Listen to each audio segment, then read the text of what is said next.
Bonjour, j'ai fait une partie avec un joueur expérimenté en jeu d'échecs, mon frère, qui a plus de 1900 Elo, ancien président du club jeu d'échecs de Bioré.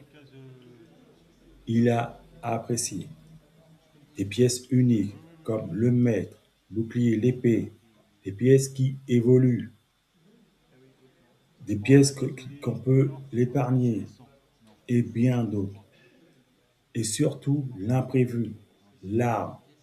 Et il n'est pas le premier. Une femme pareille, Master, avait trouvé ça une idée géniale. Car ni dans le jeu d'échecs, Othello, jeu de dames ou puissance 4, Go, se trouve cet obstacle, l'imprévu.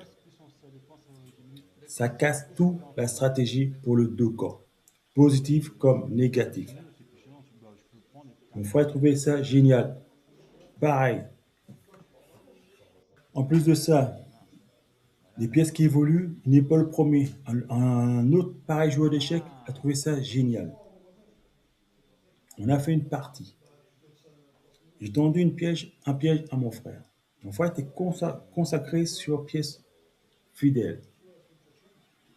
Pensant, cela me permet de faire une diversion, préparer un coup. Pensant que je n'ai pas vu, il avait capturé la pièce, le sage. Cela lui a permis d'évoluer. Il s'est réjoui. Mais j'avais déjà préparé un autre sage qui le capture sa pièce. Ma pièce aussi a évolué grâce à l'épée, car toute pièce de son camp peut passer par-dessus. Je lui ai tendu un piège.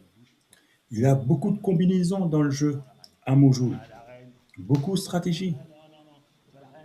Mon frère reconnaît, c'est bien au-dessus du jeu d'échecs.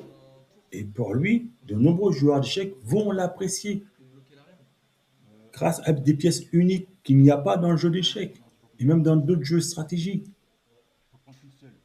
Amojoul sera numéro un mondial.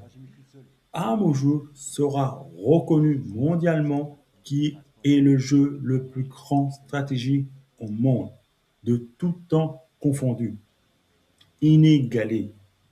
Amojoul sera reconnu que c'est un jeu d'échecs du XXIe siècle. Une nouvelle ère commence.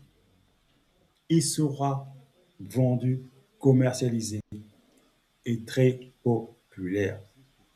J'y crois, y compris mon frère aussi, il y croit.